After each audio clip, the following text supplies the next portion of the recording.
You know, when you're looking at a sleek, perfectly color-coded business dashboard on a screen, there's this illusion of effortless truth. Oh, absolutely. I mean, it looks so clean. Right. It's like eating at a five-star restaurant.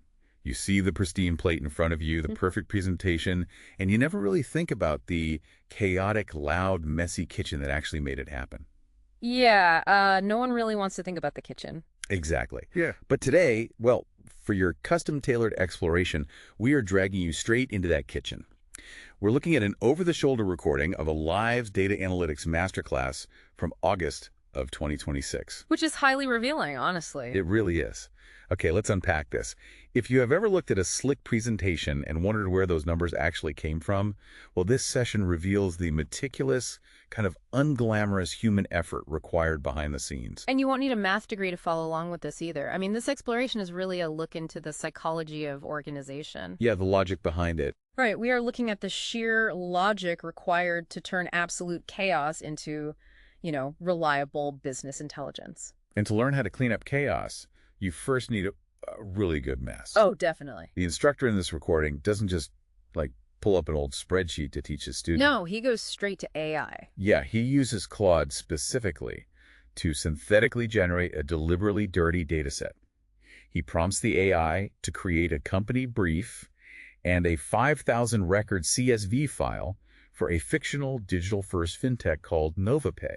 And he explicitly instructs the AI to be sloppy, right? Right. He's telling it to introduce duplicates, combine columns that shouldn't be combined, and just sprinkle in missing values everywhere. We even get this incredibly relatable tech moment right in the middle of the generation process. Oh, the capacity thing. Yes, the student is using a free AI account, and it hits a capacity constraint and just crawls to a halt. It's so typical. It really is. The instructor actually has to step in and use his paid account just to get the file generated. Which is hilarious.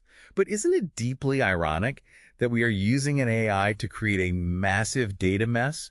Because, well, it's currently better at generating synthetic chaos than it is at cleaning it up. It is a funny paradox, yeah. It's like asking an AI to design a highly complex escape room just so a human can practice breaking out of it. What's fascinating here is the instructor's explicit warning about relying on automation for the cleanup. Right, he was pretty strict about that. Very. As of this 2026 recording, you cannot fully trust AI with data cleaning and transformation on massive data sets. Because of the cost, right.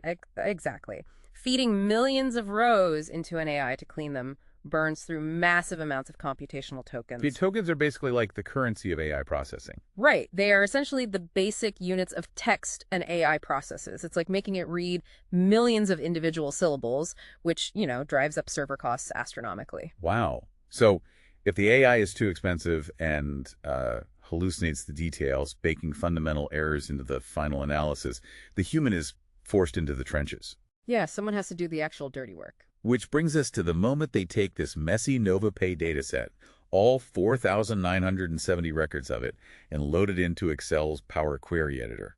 That's where reality hits. Yeah, the instructor immediately drops a staggering industry statistic. He says data cleaning and transformation takes up 70 to 80% of an analyst's time. Which makes it the invisible iceberg of data science. I love that phrase. I mean, everyone wants to build the beautiful charts, but the vast majority of the job is just playing data janitor. So what does this all mean? I mean, the software puts a giant green bar over a column and proudly declares it is 100% valid. But it's lying to you. Exactly. My instinct is to trust the machine I'm using. Why is the instructor telling the student to completely ignore the software's own success metric? Well, because the software is employing a shortcut. A shortcut. Yeah. By default, the system is only profiling the first 1,000 rows to save processing power. Oh, wow. So it's not even looking at the whole thing. Not at all. It's looking at a fraction of your 4,970 records and just assuming the rest are fine. That seems incredibly dangerous. It is. The machine is confirming structural validity, not analytical reality. Okay, so structural validity just means the software sees text inside a text box. Pretty much. It says, yep, that's a word, but it has absolutely no idea if that word is spelled wrong or if the category is physically impossible. Right, it just knows the box isn't empty. To me, this feels like a teenager shoving all their junk into a closet, shutting the door, and declaring their room 100% clean. That's a perfect way to put it.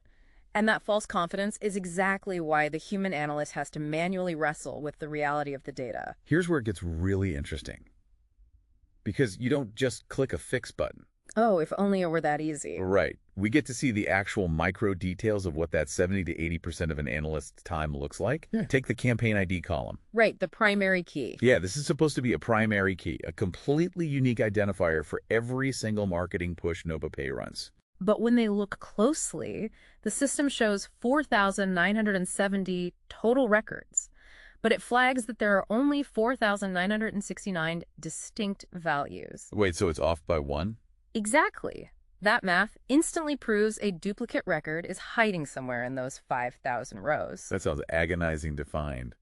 And then there are the invisible enemies, the spaces. Oh, trailing spaces are the absolute worst. Yeah, there's a marketing campaign named Bill Split that appears twice in the system. Just because of space? Literally. One of those entries has a trailing white space at the very end of the word. So the computer thinks it's a completely different campaign. Right. The human analyst has to manually apply a trim function just to delete an invisible space so the computer realizes they are the exact same campaign. And the complexity multiplies when you look at inconsistent data entry. Oh yeah, the marketing platforms. Because NovaPay's marketing data is pulled from multiple platforms like Facebook, SMS, in-app notifications. Which all format things differently. Exactly. Because of this, their campaign name plus region column is shoved together and separated by completely random delimiters. Remind everyone what a delimiter is real quick. A delimiter is just a boundary marker for a computer. It's like a fence between words. Okay. So if one system uses a dash as a fence and another uses a block symbol or a space, the computer crashes right into it. It's like a mail sorting machine that is strictly programmed to look for a 5-digit zip code. That's a great comparison. If you write out the state name instead, the machine doesn't try to understand you. It just throws the letter in the trash. Exactly. You can't just apply one blanket rule. You have to surgically extract the meaning from each variation. The human analyst literally has to program custom transformation rules. It's like writing a dictionary. They basically are. They are writing a bespoke dictionary for this specific data set, telling the software, hey, every time you see CEN dot, strip out the punctuation and replace it with central. And every time you see W dot, make it west. Right. Then they have to carefully split the launch date and the time, which were shoved together with a comma. Oh, and they had to make sure they didn't accidentally sever the AM and PM markers in the process. Which is incredibly tedious. It is exhausting just listening to the sheer volume of micro decisions. But if we connect this to the bigger picture, this tedious work dictates the survival of that business. How so?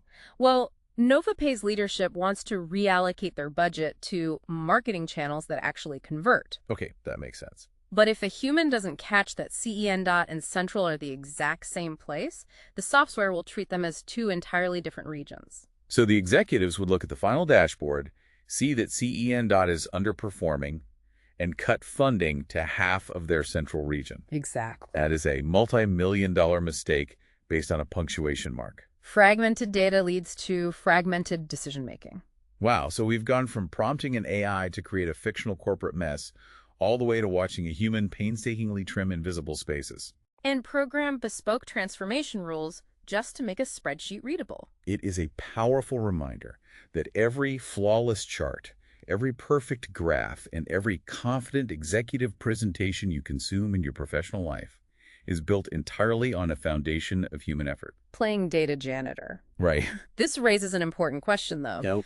The instructor in our source material explicitly noted that AI currently hallucinates and breaks down when asked to clean massive data sets. Because of the token limits and the cost. Yes, yet every company today is rushing to feed their raw, unclean, chaotic data directly into massive AI models. Hoping for instant magical insights. Exactly. So if humans aren't in the kitchen, meticulously catching the trailing spaces, the inconsistent delimiters, and the duplicate IDs first. Oh, I see where you're going with this. Will these tiny, invisible data flaws become the Achilles heel that quietly corrupts our future AI-driven decisions? That is terrifying to think about. We might be building the most powerful analytical engines in human history, but if the foundation is full of invisible errors, the whole skyscraper might just be an illusion. Well, on that slightly terrifying note, we'll leave you to think about the messy kitchen behind your own data. Thanks for joining us on this exploration.